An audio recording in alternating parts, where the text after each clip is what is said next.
tenemos que entender que la administración es una necesidad, puesto que el alma del hombre redimido se está reciclando. Entonces no puede ser que se le deje sin atención. Si estuviera ya rescatada, estaría fuera de lugar la administración, pero está en rescate.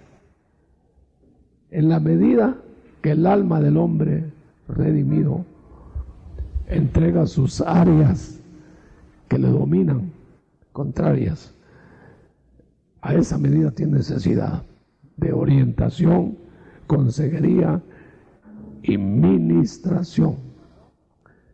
Pero vamos a distinguir tres niveles de ministración para poder entender la administración del alma. Vamos a decir, la administración preexistencial, o más bien, ¿cómo le podríamos llamar? No, antes del vientre. La administración de la preexistencia, pues que esa palabrita no dice mucho porque parece que hubiera habido una existencia anterior. Preexistencia, como que sí. Lo que queremos decir con eso es que el espíritu, la parte espiritual del hombre, tiene existencia anterior a la parte corporal. Entonces hay un periodo en que el hombre necesita ministración o atención en el alma, en el espíritu, antes de ser engendrado. Con ejemplos. Los sacerdotes del antiguo pacto ya venían hechos sacerdotes y tenían como señal perfecciones corporales. No debían tener ningún defecto. Con eso estaba mostrándose que iba a haber un perfeccionamiento,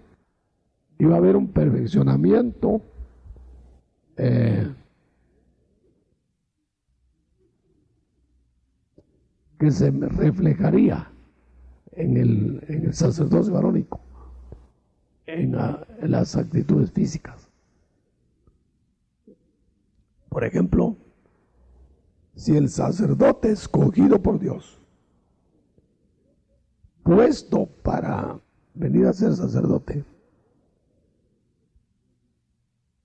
mostraba algún defecto físico, ya no podía servir.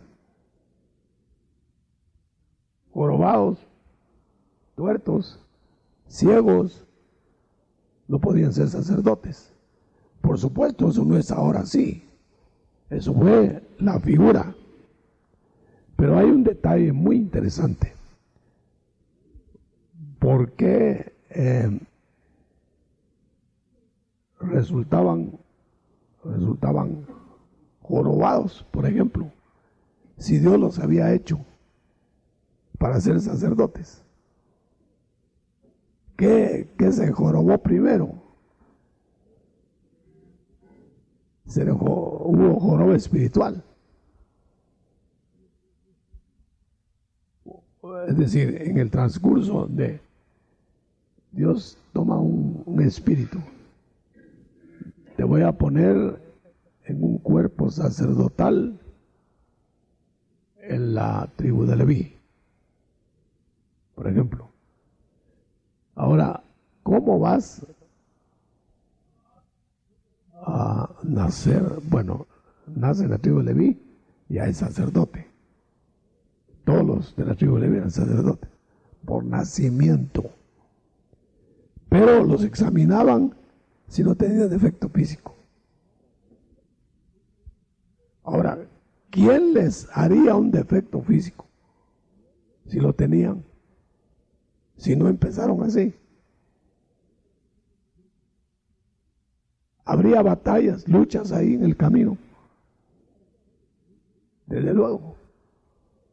Porque Dios no lo iba a hacer sacerdote y luego él mismo lo iba a inhabilitar. Hubo alguna lucha.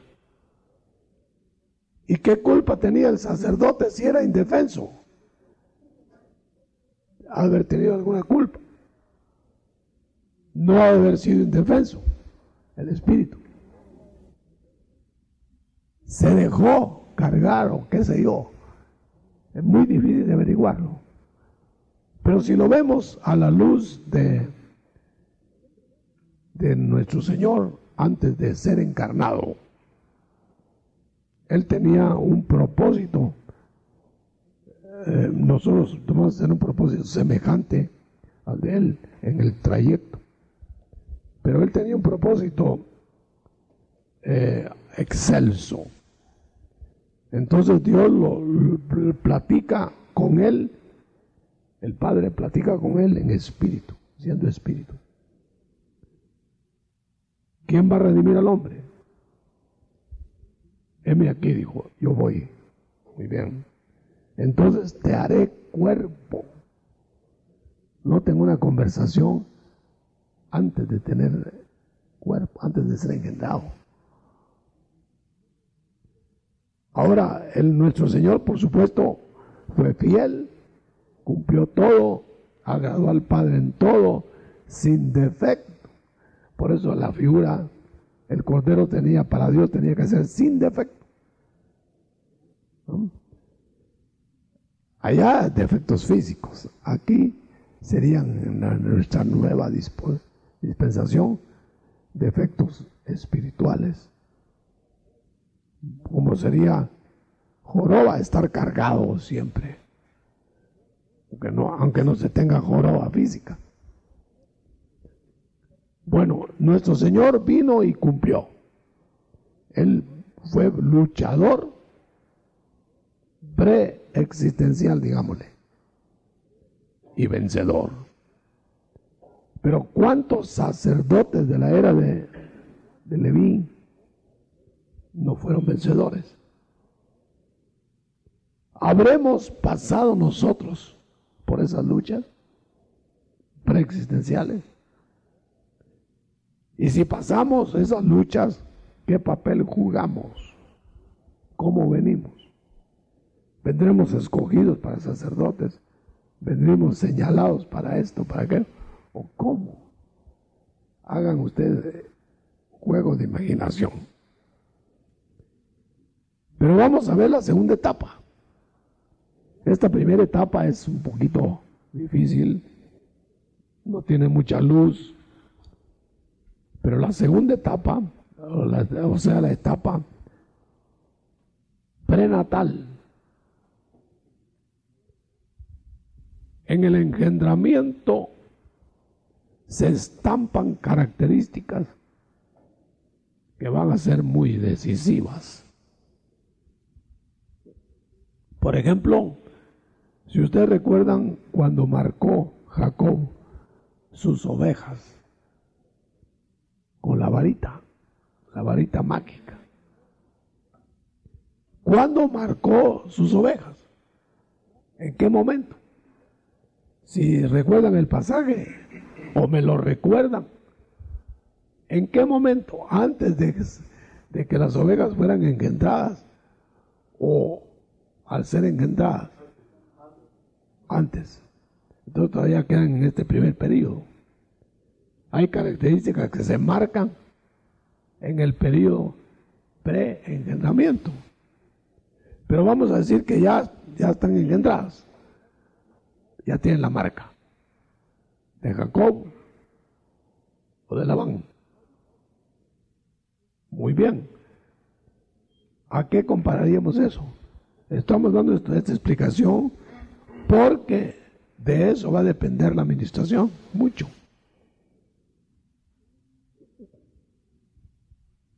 Por ejemplo,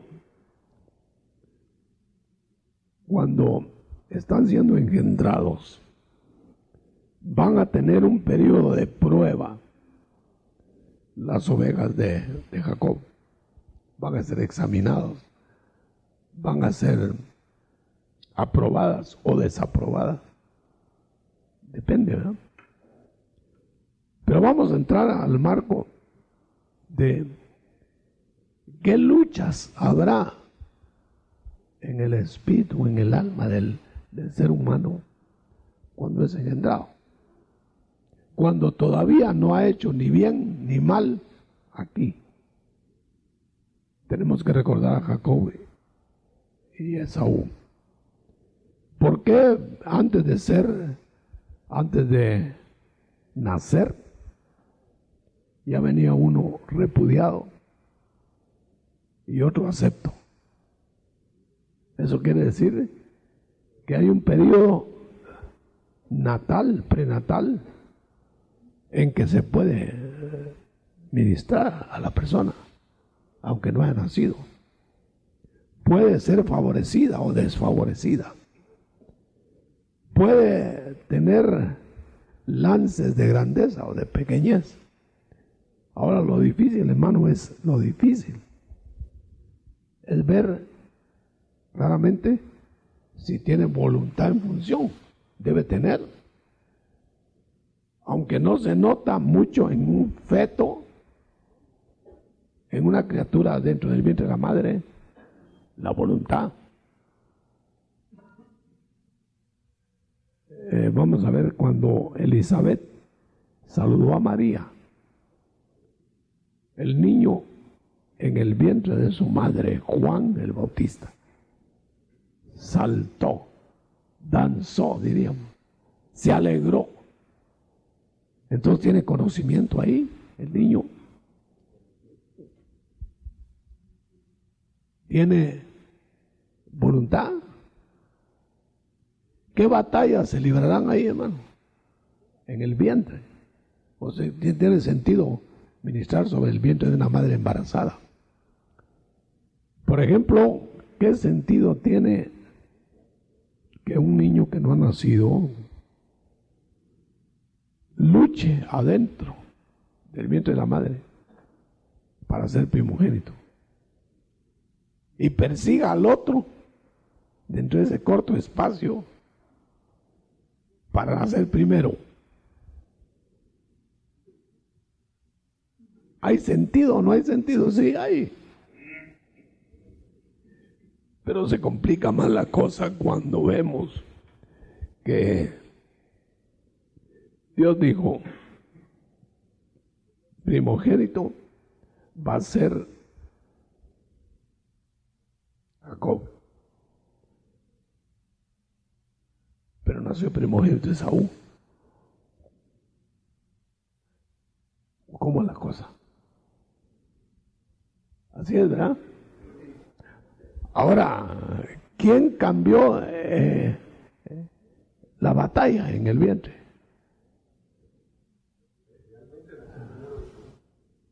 Nació primero Esaú. Pero Esaú nació primogénito. ¿O no? ¿Quién hizo el cambio? Esa fue la pregunta. Entonces no está contestado todavía. ¿Quién hizo el cambio en esa batalla prenatal?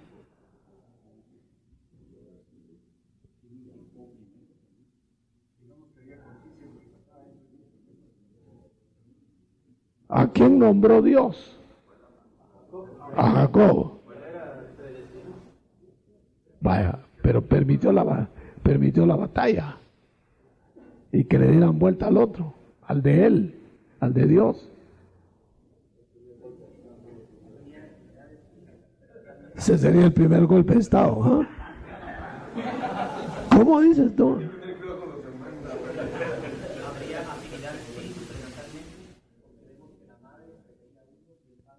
Bueno, ahí hay mucha tela que cortar. Ahora, lo tremendo es que Dios de todas maneras enderezó la plana, pero ya en batallas natales, postnatales. hasta que nacen, Dios dice, no, es así. Aunque el otro usa trampas. Miren cómo se complica la cosa. Ya hay trampas hasta dentro del vientre, como para que no las haya afuera, ¿verdad? Bueno, ahí tenemos ya.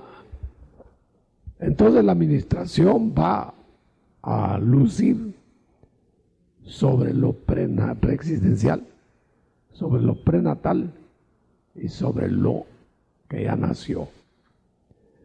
Vamos a ver el ejemplo más claro, dos ejemplos más claros de la administración. Dios siempre da participación a sus ayudas para que trabajen en la obra de Él. El Señor Jesús pudo haber roto la piedra que tapaba la tumba de Lázaro. Ordenó que la quitaran. Hombres, ayudas, ahí está la administración, necesidad de ayudas.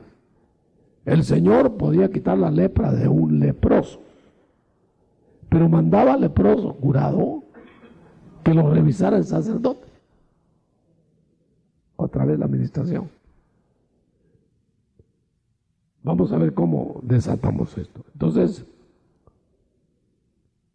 la administración se hace necesaria desde el momento que Dios ordena que haya ayudas orientadoras del alma en conflicto. Por ejemplo, el pródigo cuando regresa a la casa, el padre no lo viste, ordena que sus siervos lo vistan. Lázaro no es desatado con el poder de la vida del mismo Lázaro, sino ordena que personas humanas lo desaten. Ahí está la administración ejemplificada. Bueno, entonces estableciendo eso, nosotros sabemos que el alma del hombre no redimida, el alma es manejada por el diablo, aunque no esté poseído. Las insinuaciones, las invitaciones de una persona del mundo que no ha conocido a Cristo no provienen de Dios, y aunque provengan de Dios no las quiere. Busca siempre agradar al que lo domina, en ese caso es el diablo. Entonces, para que esta persona sea ayudada en la administración, necesita rendir su voluntad.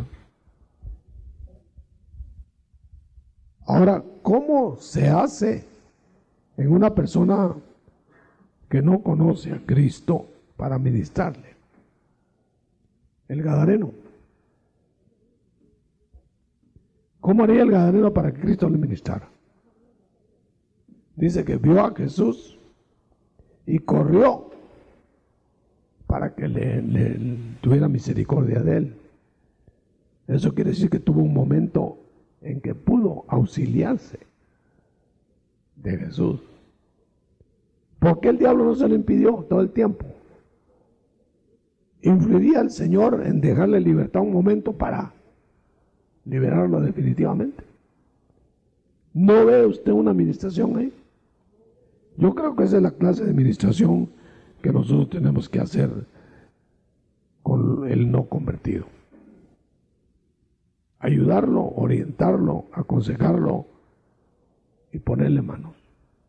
Pero tratando de librarlo de esas garras que tiene. No podemos bendecirlo en el sentido de que entienda esto o lo otro, porque no tiene el Espíritu Santo. Pero podemos ayudarlo liberándolo. O sea que la liberación, que es una manera de administrar a una persona, está aún con el inconverso. puede hacerse con el inconverso. El Señor libertó muchos endemoniados que después no se salvaron, porque la salvación es muy aparte de la liberación. Quiere decir que una persona que, porque quedó liberada, no está salva ya. Hay que ministrarle a de Jesucristo, del Espíritu Santo, todo lo que usted ya sabe, para que quede ocupado por la nueva experiencia. Muy bien, entonces, cuando vemos todo esto,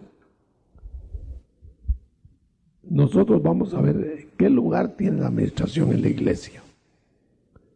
Yo creo, hermano, que la iglesia debe tener ministradores preparados, educados, habilitados para que hagan la tarea que la Biblia manda. El sacerdote de este tiempo es un ministrador del alma en dos ramas: consejería y la ministración propiamente dicha. La consejería no es ministración en el sentido de que trata ya de resolver el problema. La consejería es una orientación. Ahí sí hay que deducir de lo que uno mira, de lo que uno oye, todo eso, ¿no? Pero la administración, ya el Espíritu penetra y examina y hace el psicoanálisis. Y nosotros podemos tomar determinaciones de acuerdo a lo que el Espíritu nos indica. Quiere decir que la administración es un paso mucho más profundo que la consejería. Una persona sabia en el Señor puede aconsejar, pero solo una persona habilitada en la administración del alma puede ministrar el alma. Con estos tres compartimientos que tenemos del ser, llegamos al punto de la administración. El enemigo, que es un espíritu o son espíritus, trata de penetrar en la persona para dominarla. No le importa si es cristiana o no. En los no cristianos, bueno, no pide permiso, ahí está abierto el camino. Pero ¿qué pasa con los cristianos? ¿Podrá un demonio o un espíritu inmundo penetrar en un cristiano? Bueno, nosotros sabemos que sí, siempre y cuando se le abran puertas. Ningún espíritu inmundo puede poseer a un cristiano, puede entrar en un cristiano sin la posibilidad de la puerta abierta. No puede entrar sin permisos de Dios. Para entrar en los marranos, aquellos le pidieron permiso a Jesús. Así que no estamos a merced de los espíritus inmundos. Pero si abrimos una puerta, entran. ¿Qué será la parte que poseen del hombre? ¿A dónde entran los espíritus? Bueno, me imagino que entran al cuerpo, oprimen el alma, quieren manejar el alma, tocarán el espíritu del hombre. Si se pueden invadir las tres partes del hombre cristiano, el cristiano podría ser poseído, pero no pueden ser invadidas las tres partes. Puede ser invadido hasta el alma, oprimida. Acuérdense, en el caso de Job, le dieron permiso al diablo para que dejara libre la vida física de Job, aunque le dieron el alma y el cuerpo, lo hiciera pedazos.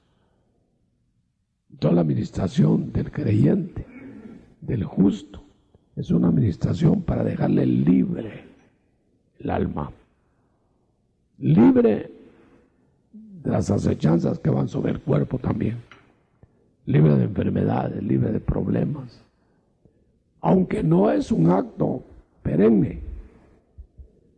Por ejemplo, una persona que fue liberada de una enfermedad se puede volver a enfermar, siempre que habrá otra puerta.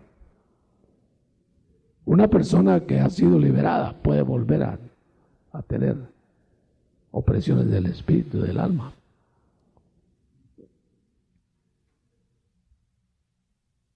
Vamos a ver ahora entonces qué vamos a hacer con esta administración. ¿Quiénes van a ministrar a quiénes? Esa es una parte muy importante, hermano. Han habido debacles, han habido bochornos, han habido desajustes terribles, porque inadecuadamente se ministra unos sobre otros. Por ejemplo, las jerarquías tienen que ver mucho en esto. Por ejemplo, la pregunta, ¿con quién se ministrará un alto comandante de la iglesia? ¿Con quién se va a ministrar? Digámosle, ya que hablamos de jerarquías, los generales, ¿con quiénes se ministran? Los soldados, pues siempre hay alguien más arriba. Pero los generales, con otros generales, pero a veces los otros generales están para que los ayuden.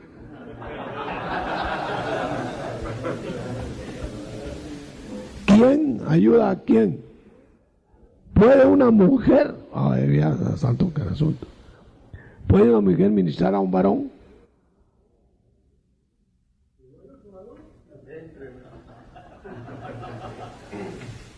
Bajo la unción, el auxilio es sin distingo de sexo. Ahora, por supuesto, si la mujer puede profetizar, si la mujer puede aún enseñar, no tomando autoridad sobre el varón, puede ayudar en todos los sentidos de la palabra, pero tiene que ser preparada para eso, tiene que ser auxiliada. Ahora, los varones, al fin, ¿con quién se van a ministrar? Con las jerarquías que consideren ellos que están sobre ellos. Hay un detalle, hermano, que es lo que ha desacreditado mucho la administración, y es la divulgación. Los panes de la proposición eran 12, ¿verdad? 6 eran para que se las comiera el sacerdote. 6 para que se le llevaran a Dios al altar. Esto representa cuando se ministra el cuerpo, la persona, pues se ministra, se lleva todo delante de Dios. Y lo que el hombre oyó, participa, pues, se lo debe tragar, no repartir. Otro ejemplo que hay muy interesante es el ejemplo del lavatorio de pies. El lavatorio de pies representa la purificación del alma, descargar el alma de todo el lastre, purificación del alma sería, ¿verdad? Entonces, cuando una persona llega y va a limpiar su alma en el altar, ¿qué es lo que el sacerdote le toca hacer? ¿Será, hermano, que está perdonándole los pecados? Solo Dios perdona los pecados. Entonces, ¿qué está haciendo el sacerdote? Está comprobando, aconsejando, dirigiendo, orientando para que Dios le perdone los pecados.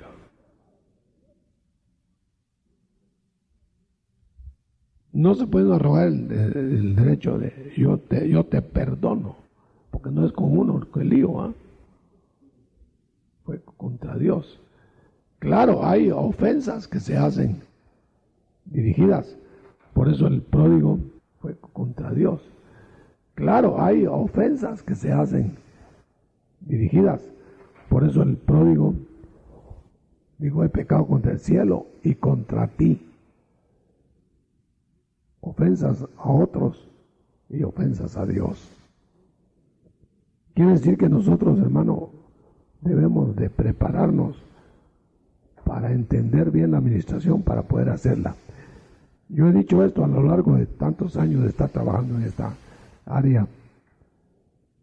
Una mala administración es mejor no hacerla. Lo dejan enredado. Yo he visto gente que ha llegado oprimida y ha salido endemoniada.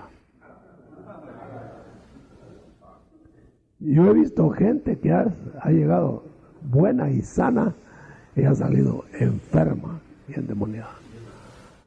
¿Por qué? Porque la administración aporta, para bien o para mal, según sea la intención de la fuente y del que va a ser ministrado. No podemos nosotros ignorar, hermano, que si andamos contando nuestra vida a todos la van a saber. A mí me ha dicho alguna persona más de una vez: yo no me ministro más porque todos saben lo que uno se ministra. ¿Cómo podemos acabar con eso?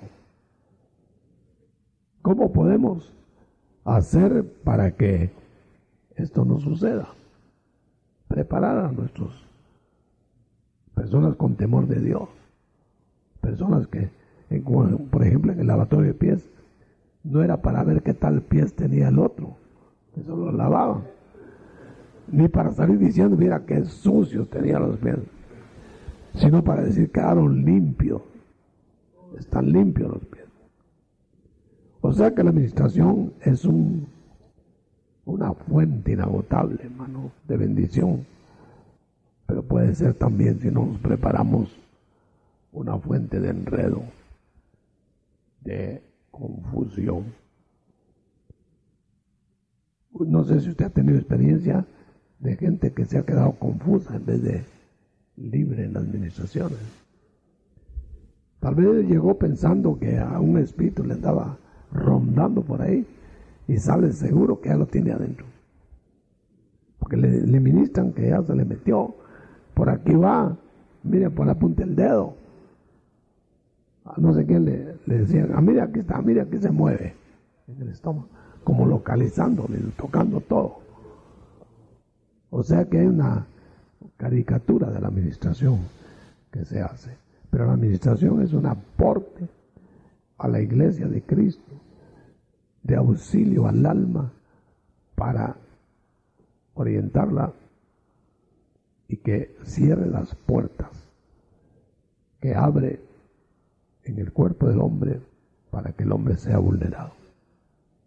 No puede haber, hermano, acechanza peor del diablo que inutilizar la administración.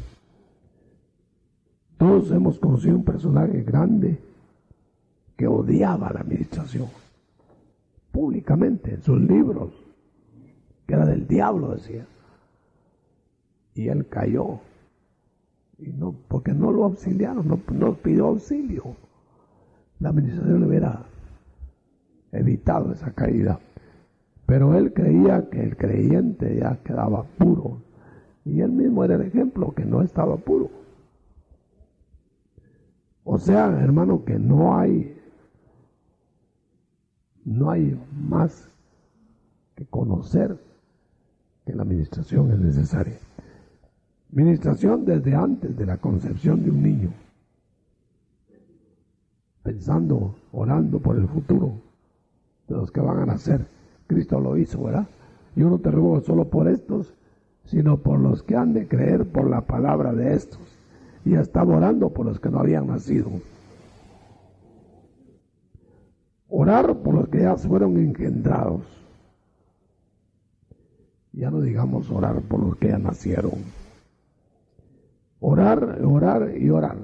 Por ejemplo, Job oraba por él, oraba por otros, oraba por sus hijos, aunque ya se habían casado, ya estaban en otras casas. Oraba por, como una tarea especial. Yo noto en el caso de Job que los hijos de Job, mientras Job estuvo intercediendo y orando, parece que estuvieron bien. De repente se fundieron. Pero eso ya es culpabilidad del que no cierra las puertas, a pesar de la intercesión y del auxilio que le están dando. La administración mejor la encuentra usted en el libro de Job. Este hombre tiene todas las facetas de la administración. La administración la encuentra usted muy bien en la desatada de las amarras, de las vendas de Lázaro. La administración la encuentra usted mejor en el regreso del hijo pródigo vestido, vistiéndolo.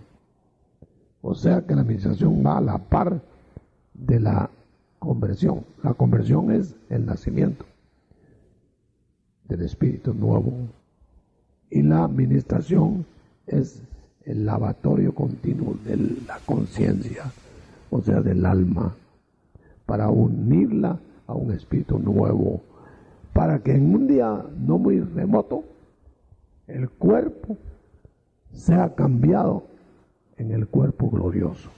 Y entonces tenemos lo que se llama el nuevo nacimiento total. El nuevo nacimiento total no vendrá sino hasta la resurrección o la transformación del cuerpo.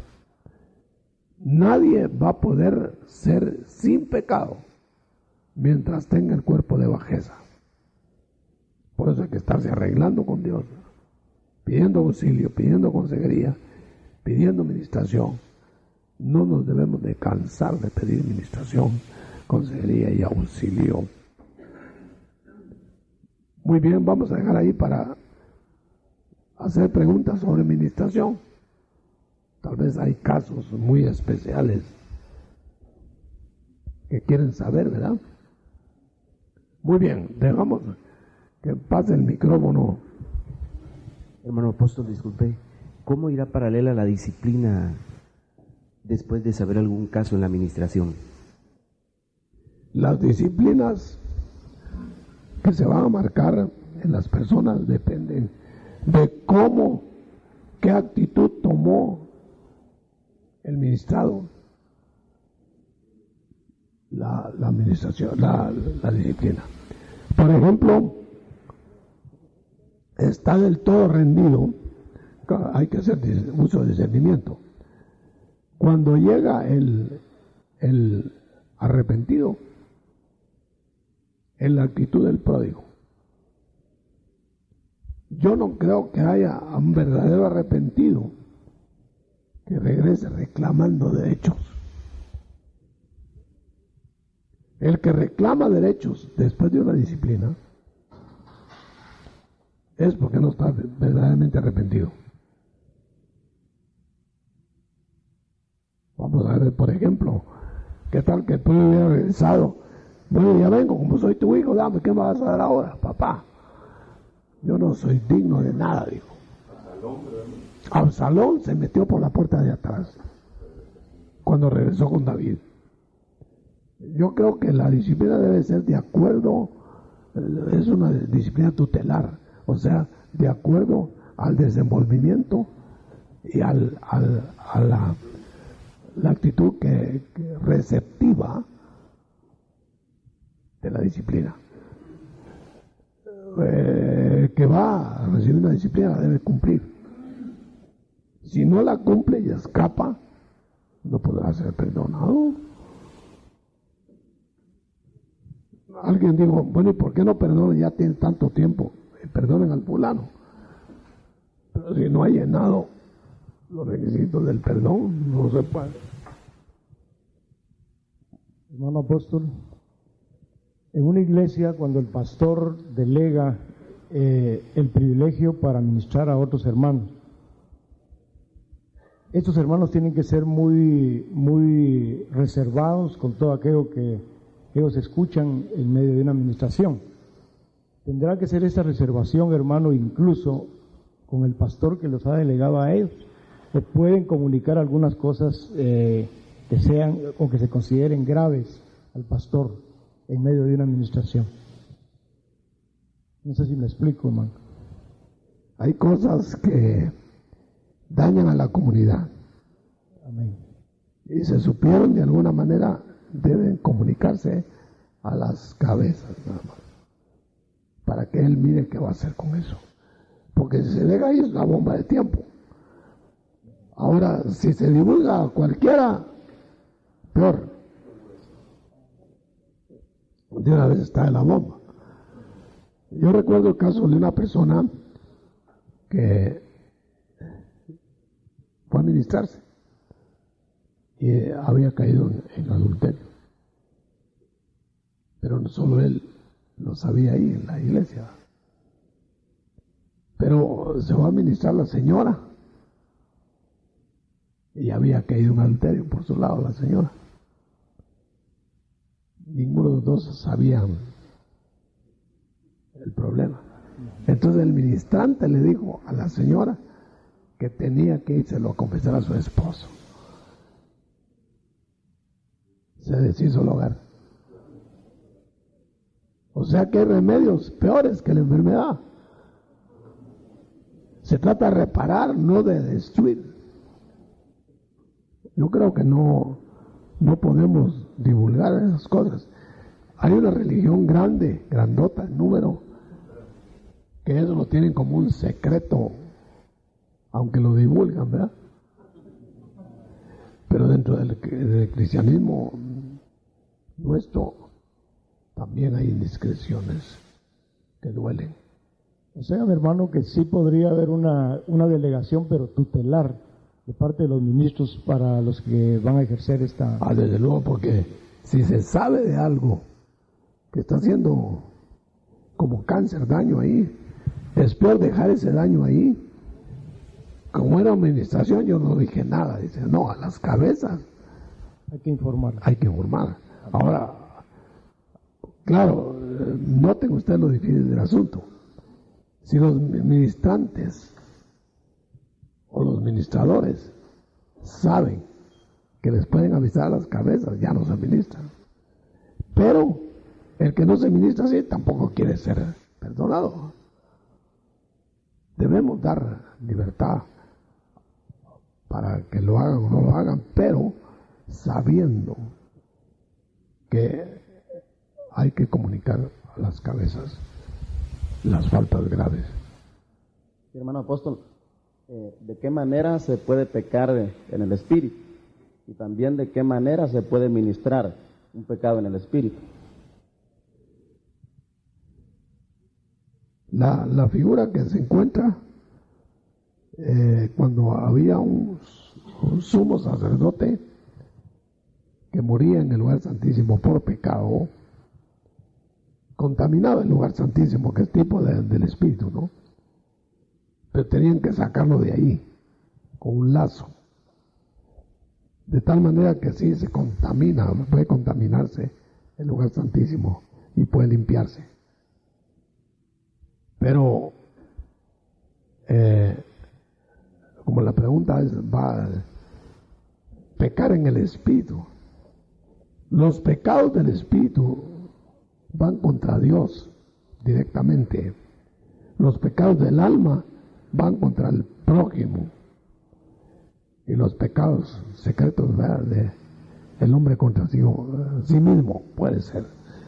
Pero la diferencia está pecar contra Dios directamente, como cuando Adán comió del fruto prohibido, pecó contra Dios. ¿Quién le dio la orden? Dios. Eva pecó contra el alma. ¿Quién le dio la orden? El esposo. ¿Notan la diferencia? Y por eso Eva no muere al comer del fruto, sino hasta que se lo dio a su cabeza. Entonces murieron los dos. Sí puede haber, ¿verdad? Podría haber. O sea que aún el espíritu necesita limpieza.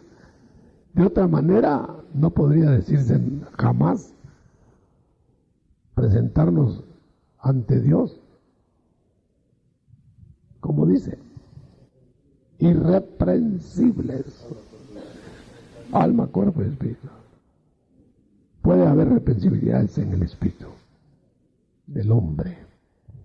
Sí. Bueno, no todos los pecados hay que confesarlos a los hombres, ¿verdad?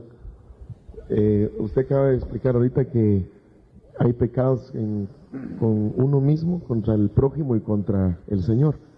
Los que se tienen que confesar delante de un ministro, corríjame hermano si estoy equivocado, esa es mi pregunta, ¿son los que han afectado a otros miembros de la congregación? ¿Son, cuando la palabra dice confesaos los pecados unos a otros, son los pecados que uno hace contra los otros? ¿O cualquier pecado se tiene que confesar uno, hermano? Yo creo que el Espíritu Santo va a dar la tónica de qué es lo que uno debe confesar y no confesar. Pero generalmente se habla de confesar y arreglar lo que uno hizo contra otra persona. Los que están con Dios, Dios ya los conoce, pero decírselo a Él, ¿verdad? Confesarlo a Él. Él es el que va a perdonar, ¿verdad? Hermano, con respecto a esto, cuando se está hablando de pecados para la administración, pero ¿qué pasa cuando una persona tiene orgullo, vanidad, tiene ese tipo de afecciones en su alma? Es también un tipo de administración, pero ¿se puede considerar como pecado? Es pecado que debe rendir, pedir auxilio, que le ayuden en eso. Lo que pasa es que le da vergüenza.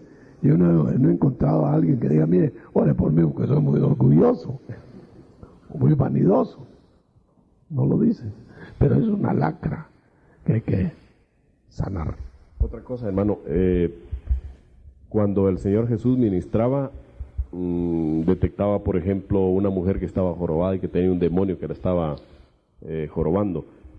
Otra cuestión, por ejemplo, cuando alguien era mudo y entonces la lengua era tomada por un demonio. ¿El demonio está localizado en sectores específicos? Pues usted se refería al principio en que no, eso de la tocadera pues no va, ¿verdad? Lo que pasa es que inventan eso. Claro que puede ocupar lugares específicos, pero muy difícil que diga, ahí va ahí porque se movió un dedo, ahí va por el dedo. Pero sí, ocupa lugares específicos. Hermano apóstol, miramos con Jacob que él pierde la batalla antes del bien, antes de nacer, y como que la gana en esta vida. Pero en Sansón miramos tal vez lo contrario, como que los papás se consagraron y como que gana la batalla en el vientre, pero la pierde en vida. ¿Será que las batallas en vida son las definitorias? Por lo menos creo yo que es la última oportunidad, la de la vida, para la eternidad. Hay que ganar esta de aquí, es la última frontera, pero hay que ganarla. Los vencedores heredarán todas las cosas. O sea que aunque se hayan perdido las batallas anteriores, se puede reponer en vida y se puede superar lo que se haya perdido. Sí, es lo que Cristo ofrece cuando nos redime, que todo hará nuevo, todo en nosotros, olvidando el pasado, hará nuevo, pero seguimos a la meta de la soberana vocación. Yo me acuerdo que hace tiempo usted dio un tema sobre la administración y usted hablaba, de hecho todos necesitamos administración, pero hablaba acerca de la esposa de los pastores que tenían el ministerio del silencio. ¿Con quién se podría administrar la esposa de los pastores? Qué bueno que tocaste esto, mi hermano. Creo que es un punto muy delicado. La esposa del pastor debe ser una persona muy especial, porque quema al pastor o lo levanta. ¿Con quién se va a ministrar la esposa de un pastor? Con el pastor mismo, dice. Porque si ella se ministra con otro, bueno, no estoy diciendo que debe hacerlo con el mismo, pero mire qué difícil. Va a poner en solfa la vida del pastor. Es muy delicado. Se puede usar como arma de dos filos. ¿Con quién entonces? ¿Quién contesta la pregunta? Allá atrás. Allá tiene la respuesta. Mano Rolando. ¿No será que verdaderamente el pastor tiene que pedirle al Señor que le dé lo necesario para ministrar a su esposa, debido a que Él es su cobertura? Que le dé todo, que lo equipe. Sí, el ideal sería que se ministraran ambos. Y yo creo que ese es el cambio. Que se quedara guardado ahí. Sí. Pero el problema puede ser él. Es ahí donde está el problema. Esa sería la tónica normal. Eso sería lo normal. Sí, si estuviera en altura espiritual el pastor.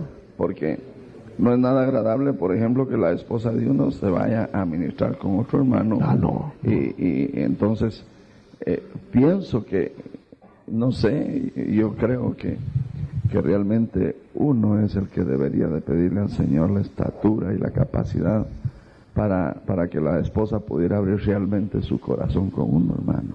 Bien difícil, porque con los nuestros nos abrimos menos para guardar ciertas posiciones y apariencias. Yo creo que la administración es un tema demasiado delicado. Déjala ahí. Doctor, ¿alguna luz? ¿Cómo? ¿Alguna luz sobre o si nos pudiera orientar sobre la administración de niños, doctor, cómo poderla hacer? Porque son muchos los padres los que se acercan a veces a pedir que se le administren a sus hijos infantes y a veces más pequeños. Yo creo que con los niños es más fácil, hay que ministrarles a todos. Siempre que los padres tengan interés, y los niños pues los están guiando, ¿va? Pero ellos sí no tienen límite, más hay que dar. Juan el Bautista fue ministrado en el vientre de la madre.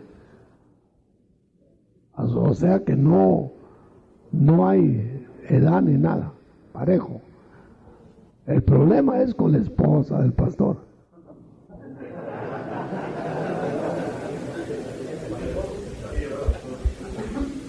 ¿Con quién creen que se debe ministrar aparte del mismo pastor? Pero resulta que el mismo pastor casi ni le habla a la señora. Bueno, hay algunos casos raros.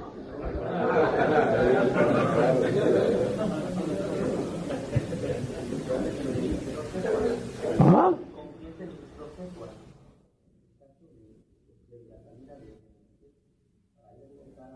¿Cómo dices? Sí. Mire, lo ideal sería que los esposos cristianos oraran juntos, se ministraran mutuamente, permanecieran en esa comunión. Eso sería lo ideal. Lo que pasa es que hay distancias. No se aguantan unos a otros, menos orando. Hermano apóstol, Disculpe la pregunta, yo siempre he tenido una duda con respecto al asunto de Jacob, que él perdió la primogenitura en el vientre, pero al crecer quería obtenerla. Pero mi duda ha sido por qué el Señor permitió engaños para poder obtener esa primogenitura. Inclusive la mamá de Jacob también engañó al papá para que pudiera obtener la primogenitura. Mi duda es en cuanto al engaño. Dios permite lo que nosotros permitamos. O sea, si queremos actuar bien, nos deja. Si queremos actuar mal, nos deja. Por ejemplo, el caso de la primogenitura de Jacob y de Esaú. Dios dejó que él escogiera por buenas o por malas. Después la pagó. Le cobraron. Y caro. O sea que se recoge lo que se siembra. Dios permitió que Sansón actuara mal. Dios permitió que Luzbel actuara como diablo. Pero no es que Dios haya participado en eso. Él permite lo que uno permite, porque lo tiene a prueba. O sea que él no le dijo a Jacob, róbate la primogenitura. A él le dio la idea de la mamá de robarse la primogenitura. Y se la robó, pero no pudo. ¿Qué digo a Esaú, no? O sea que Dios no pone la acción. Vamos a ver, por ejemplo, miren el caso de María. Es el más grande. Toda la redención iba a depender de la encarnación del Hijo. Toda. ¿Qué hubiera pasado si no encarna en María? Bueno. Y le pide permiso Dios a María para encarnar a su Hijo. ¿Qué les parece eso? Entonces dice, bueno, sí, hágase conforme a tu palabra. Aceptó. Quiere decir que ahí se prueba que el hombre escoge, aunque Dios quiera lo contrario, que lo escoja. Tiene libertad, ahí se ve libre albedrío. María, ¿quieres que yo encarne a mi hijo en tu vientre? ¿O no? ¿O quieres tu vida? Esa es la alternativa nuestra, ¿no? Sí, hay muchos casos, pero el de María, anunciándole Dios directamente por el ángel Gabriel, y ella le piden permiso, que Dios le pida permiso al hombre y que Dios se quede esperando si quiere pecar y no actúa, si quiere hacer lo bueno y no actúa, lo paga después, pero no está forzando a nadie, ni al que hace lo bueno ni al que hace lo malo. ¿Por qué permitió que Jacob se robara la primogenitura? En el plan de él estaba que él iba a ser primogénito. Después se las cobra por haber hecho esa maldad, ese engaño. No debió haberlo hecho. Muchas cosas que nosotros hacemos no las debimos de haber hecho, pero las hicimos y él lo permitió, porque nos ha dejado libre escogencia al hombre. ¿Alguna otra pregunta? Sí, hermano Otto, yo tengo una inquietud.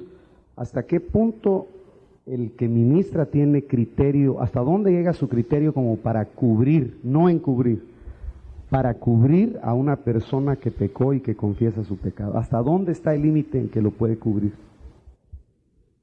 En el sentido de que a veces nos llegan problemas muy fuertes y nosotros tenemos que o consultarlo con una cabeza o guardarlo. ¿En dónde está ese límite, hermano? Si es un problema muy fuerte. Bueno, uno siente hasta dónde alcanza la jurisdicción de uno en el espíritu. Es ahí donde nace la necesidad de que si ya se salió del límite, consultarlo con el siguiente, que está sobre sobre nosotros. Sí, hacer todo lo conveniente para que se trate en otro nivel. ¿Y eso afecta, hermano, al ministerio?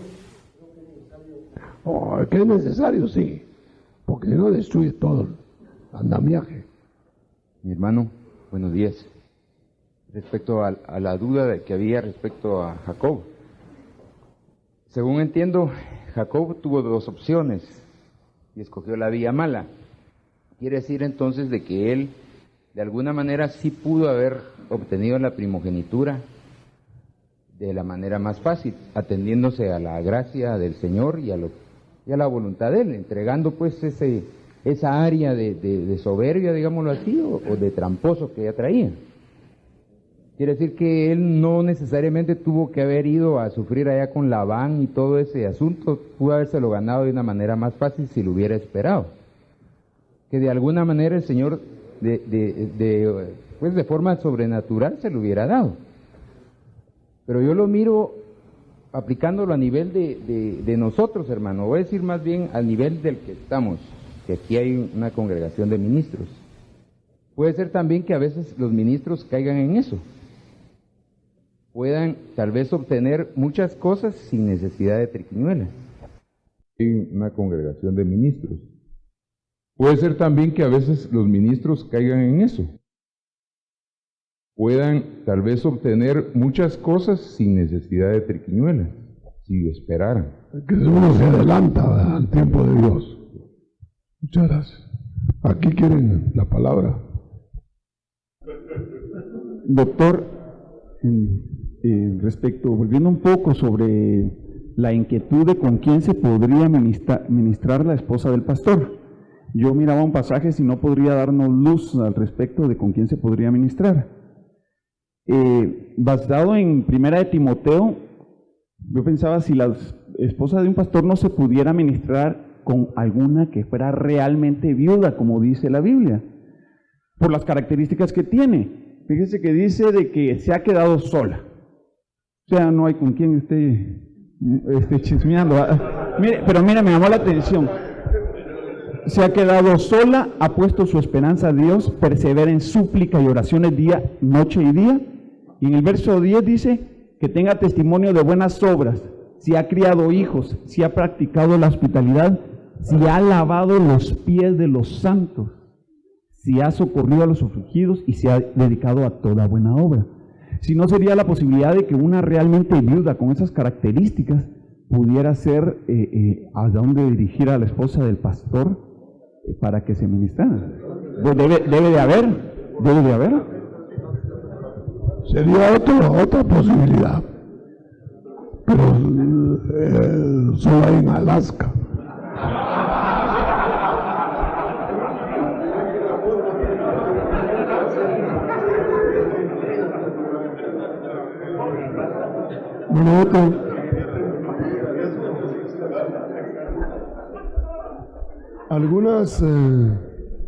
Algunas personas comentan negativamente de la administración a raíz de que se compara la administración con el psicoanálisis. Entonces, ¿hasta dónde realmente, hermano, la administración es elemental que la gente a veces pare hurgándose a sí misma en las cosas de su pasado? Muy por lo regular, algunas personas cuando llegan con alguien a ministrarse, entonces la persona le dice, bueno, cuénteme algo, y lo que está esperando es un clic para decirle, fíjese que me dejaron solito un día en mi niñez, espíritu de soledad. Entonces, pero a veces, pues a mi consideración, pienso de que se puede causar más daño cuando se le está insistiendo a la gente en que huye el pasado de ella, si al final de cuentas Cristo ya lo sepultó. Entonces, ¿hasta dónde nosotros tenemos que actuar o de qué manera proceder cuando llega una persona a decir, mire, yo vengo a ministrarme? El psicoanálisis humano se basa en lo que le cuenten. La administración se basa en lo que el Espíritu vaya y comunica. O sea que el discernimiento y todo eso evita ese hurgamiento que a veces es abusivo. Se hurga abusivamente o chantajísticamente. Es peligroso. Yo diría que no es una verdadera administración. Cuando se quiere saber, es como aquellos que se pasan platicando con los demonios para echarlos. ¿Y cómo está el clima por allá? ¿Y cómo andan por acá?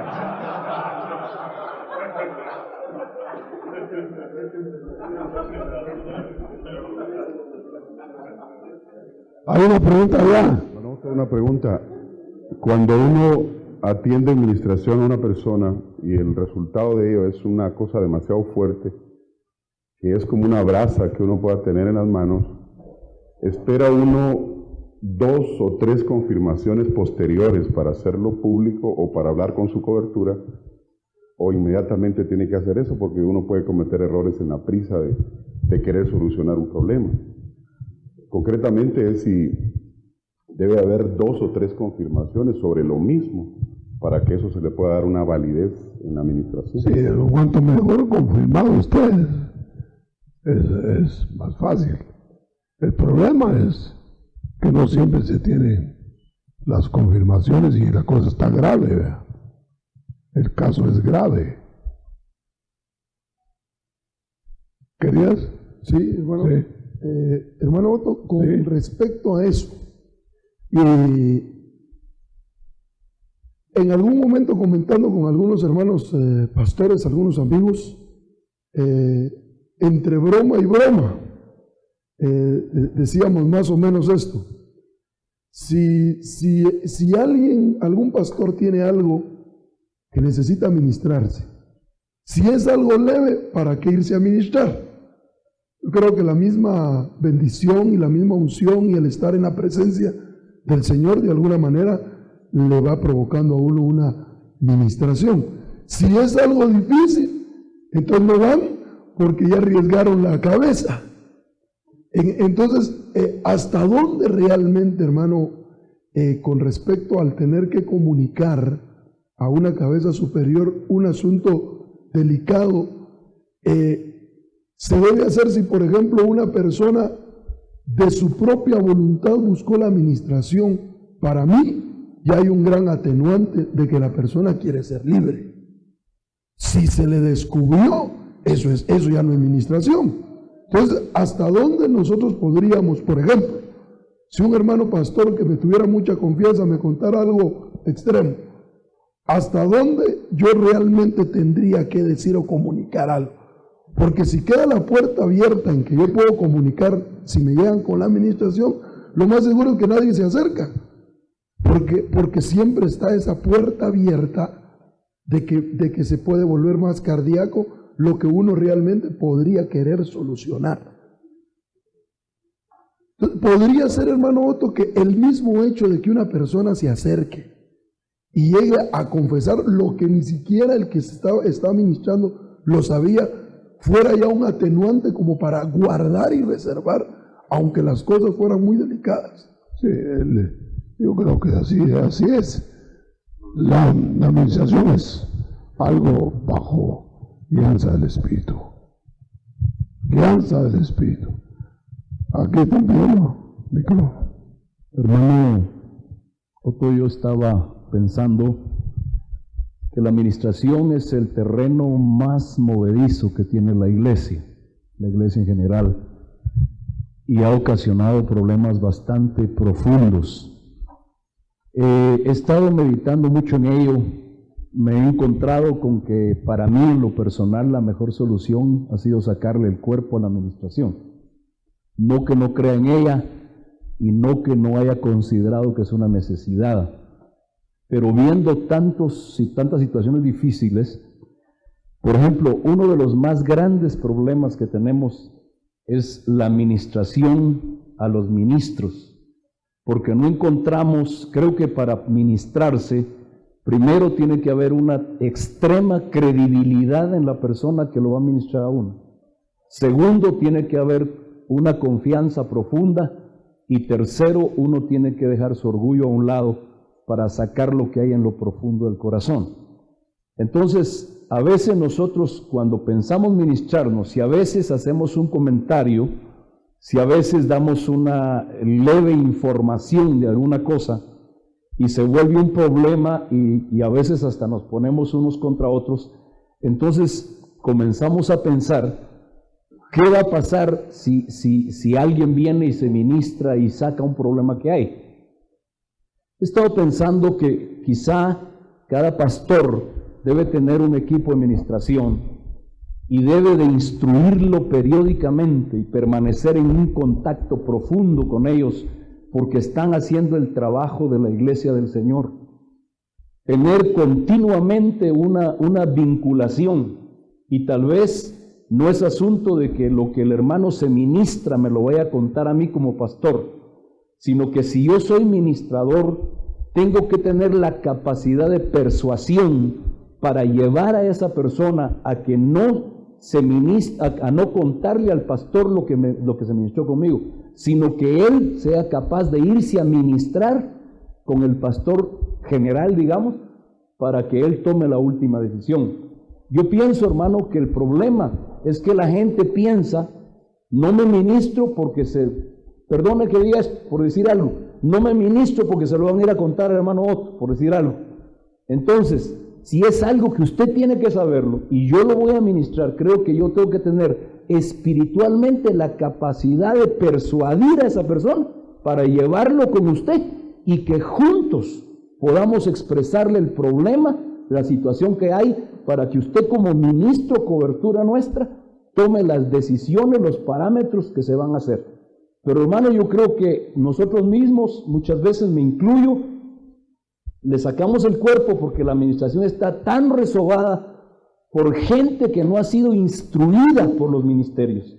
Yo creo que a veces como ministros deseamos que nos ayuden, pero no preparamos a la gente en un área tan delicada como es la administración.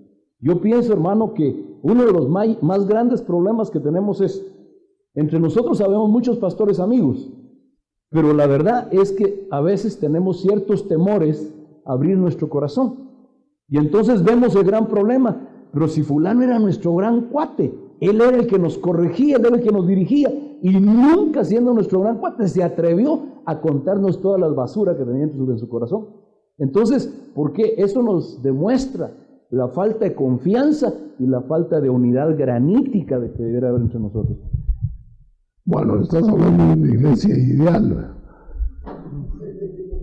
porque abandonar la administración sería quitar un buen apoyo a la limpieza del alma, pero también permitir que se encubran los pecados es peor.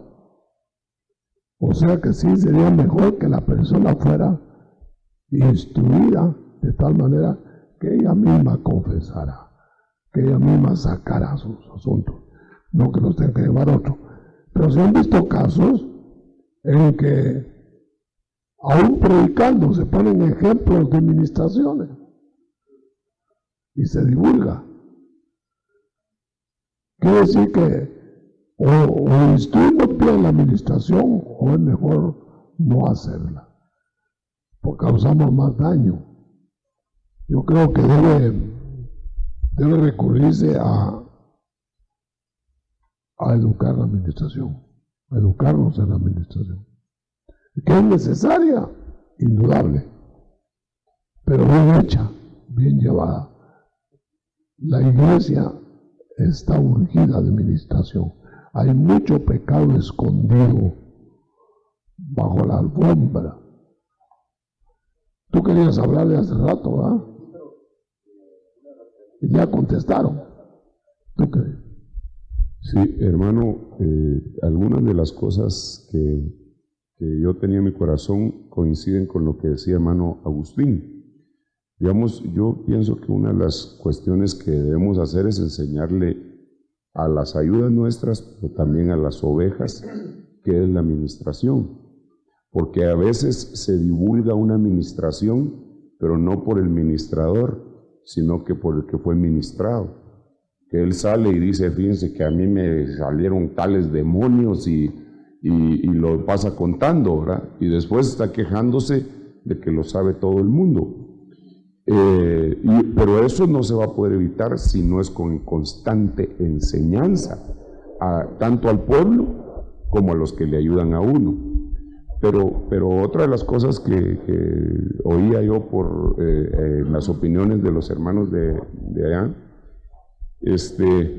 era el hecho de que hasta dónde uno podía quedarse con algo que a uno le comentaron.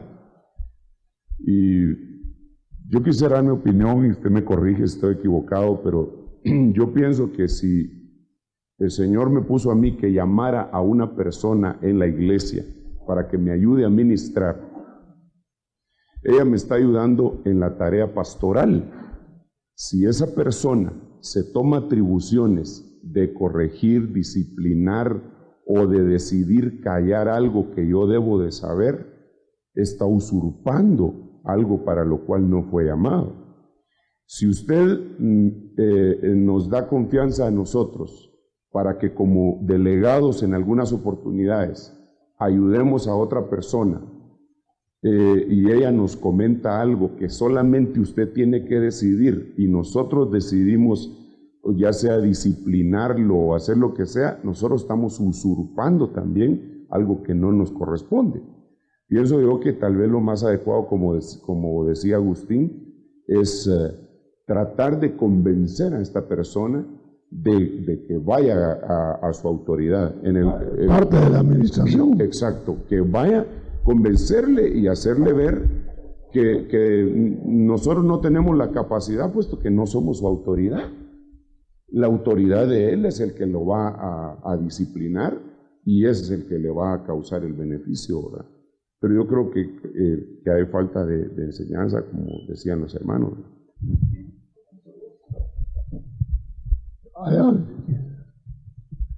Es bueno ampliar criterios. Hermano Otto, yo pienso que para encontrarle un parámetro a la administración, yo encuentro aquí en la palabra del Señor algo que nos puede avalar y equilibrar en cuanto a esto, porque a veces se confunde la administración con la consejería, la liberación, y entonces a veces la persona sale confundida, porque se le trata de sacar lo que no tiene o lo que no lleva, y dice aquí este verso en la palabra del Señor, que también muchos de los que habían creído continuaban viniendo, confesando y declarando las cosas que practicaban. Y muchos de los que practicaban la magia, juntando sus libros, los quemaban a la vista de todos. Y yo creo que estos son unos versos que nos avalan de permitirle a la persona que tenga la libertad de ir con el ministro o con las personas delegadas en la iglesia para que hagan este trabajo y que puedan ir a confesar, a dar cuenta y extraer sus libros, sus recuerdos, sus cosas que tengan ahí guardadas en lo más íntimo de su corazón, y dependiendo de lo que ella diga y confiese, nosotros como ministros podríamos orar y que su alma sea ministrada en esas condiciones. No sé qué me aconsejáis. Yo creo que no se puede generalizar. Hay necesidad a veces de hacer eso y a veces de callar y a veces de corregir y a veces disciplinar. Pero depende del caso, ¿verdad? De cada caso. Bueno, apóstol, Dios le bendiga. Quisiera que me permitiera dos preguntas. Una de ellas es, entiendo que la administración delegada es una tarea de, valga la palabra, ministerio de vida. En este caso, la administración en sí es una operación del Espíritu Santo que está adscrita o sujeta a alguno de los ministerios primarios. Bueno, yo creo que la administración es de la oficialidad de la iglesia toda debe estar en capacidad, no solo ministerios primarios, porque uno delega también. pero ¿se sujetan necesariamente a uno de los ministerios primarios? En este caso, por ejemplo, al ministerio de pastor, es decir, no dependen. Puede estar sujeto en la ayuda al profeta, al pastor, al maestro, al apóstol, depende el área. Amén. La otra pregunta tal vez tiene que ver con otro campo, y es que me llama la atención que usted mencionó acerca de la administración en cuanto a la etapa pre-engendramiento, y que se mencionaba lo de los defectos de los sacerdotes. Me llamaba la atención que dice ningún varón de la descendencia del sacerdote Aarón. Es muy específica la palabra al decir que es de la descendencia de Aarón, y se dice que si tiene defecto no podrá funcionar. Habla en cierto sentido de taras espirituales, diríamos ahora en este caso. En realidad eso sigue siendo vigente en el sentido de que hay taras espirituales que no podrán ser ministradas, que no podrán variar. Sí, claro, y hay que quitarlas. Pero solo la administración profunda puede hacerlo. Lo callan, no se nota. Tal vez el más correcto es el que está peor. Ahí hay una.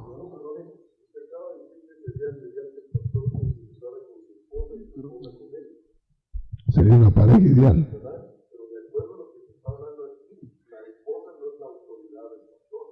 No, pero le puede ministrar. Lo conoce mejor que cualquier otro.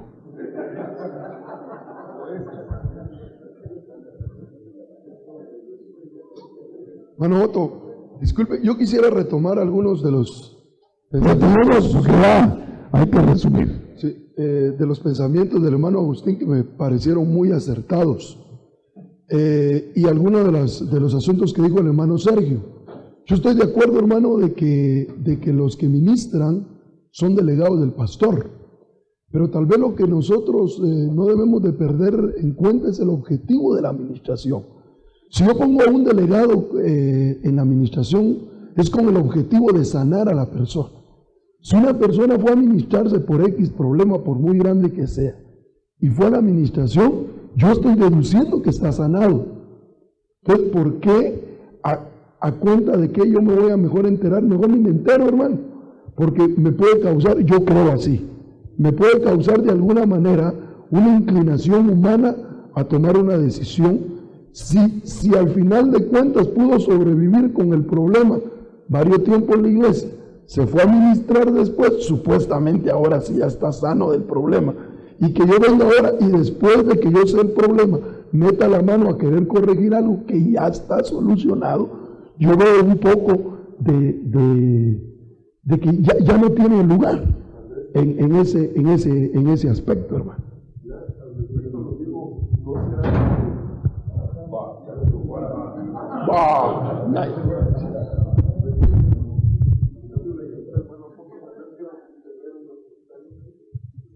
Tal vez no será lo que va a determinar la situación de quién se trate.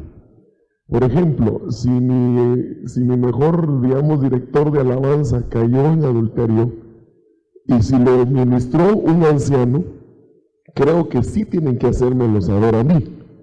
Pero si no tiene que ver una persona en un alto privilegio, como el ejemplo que acabo de dar, creo yo que no necesariamente tendría que estar enterado yo.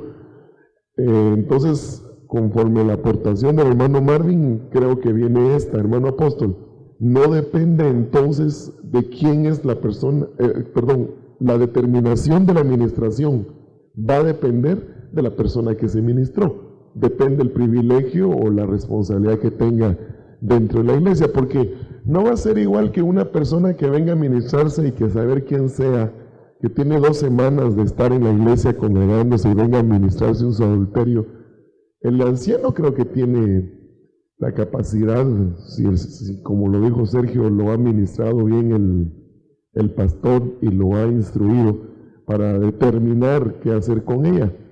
No así una persona con un alto rango o un privilegio. No sé qué opina, hermano.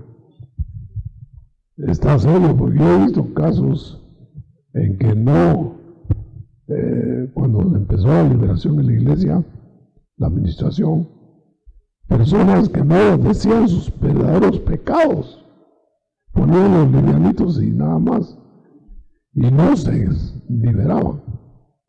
Entonces podía echar a perder toda la administración, hasta que después nos dábamos cuenta de los pecadotes que habían callado.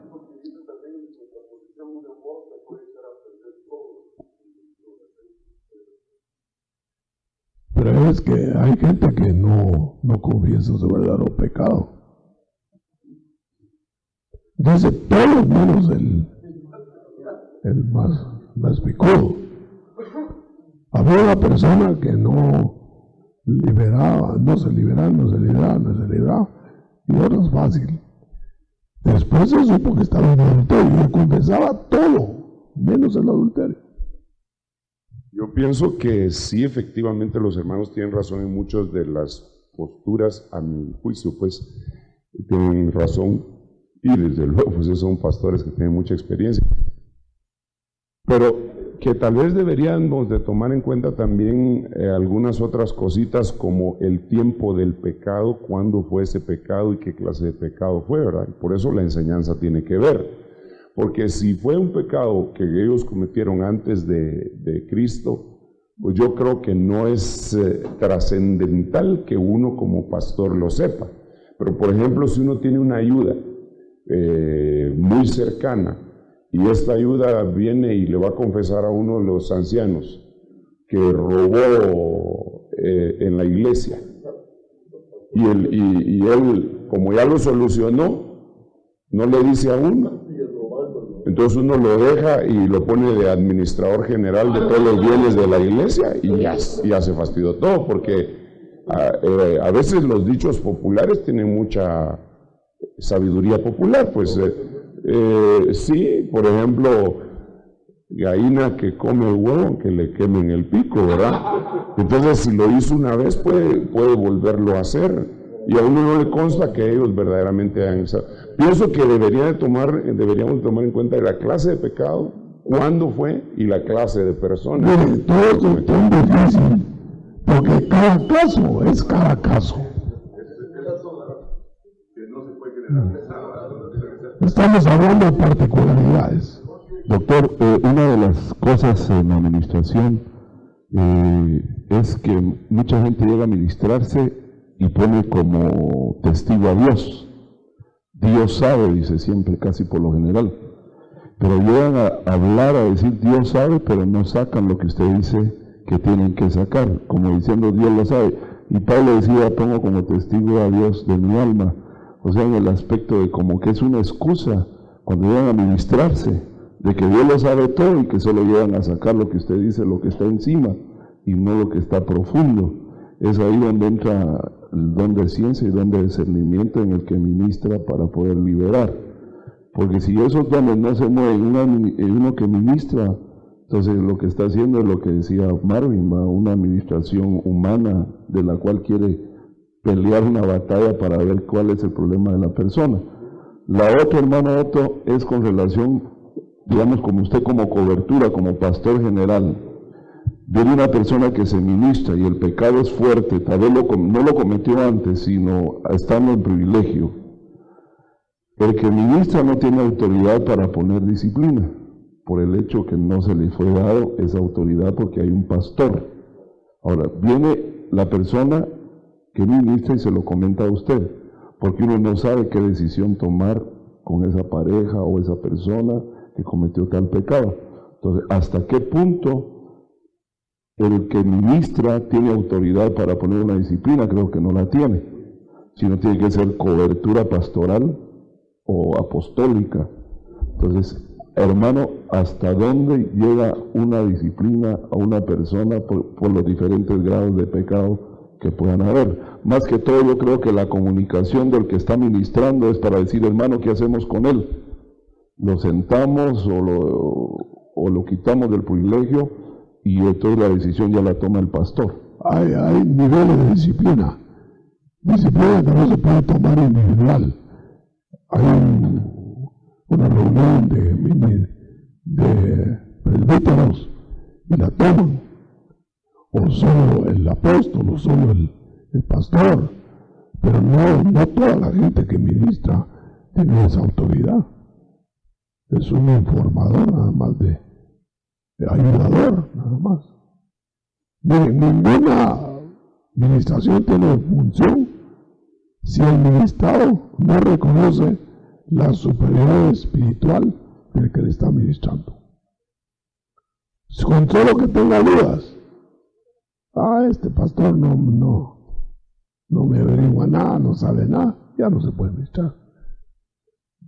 Porque la autoridad del ministro no se impone por ser el ministro, que la reconozca. Ya una vez reconocida, saben que están siendo examinados por un ministro de Dios. Si no, no. Creo que la administración no tiene otra salida. Yo creo que vamos a llegar ahí porque una última. Amén. Hermano apóstol, yo tengo entendido que la administración de alguna manera viene a sustituir lo que es el psicoanálisis que hacen los psicólogos. Pero mi duda entra en que algunos hermanos, en lugar de ir a administración, lo que hacen es ir con un psicólogo y prefieren contarle sus problemas al psicólogo y no al administrador. ¿Qué puede hacerse en esos casos? No, es que el psicoanálisis no tiene lugar. Está viendo con uno que no sabe ni él mismo cómo está su alma. No, eso es. Hay iglesias, yo conozco una en un lugar aquí en Guatemala, que a la par de la oficina pastoral está el psicólogo. O sea, se sirven del psicoanálisis. El psicoanálisis no es la administración que estamos hablando.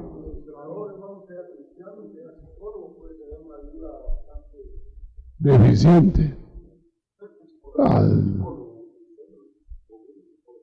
No, pues es diferente. Generalmente también hay quienes están ministrando que no deben ministrar. Si los examinamos, no deben ministrar. Contamina. Vamos a cerrar haciendo una oración y después los anuncios.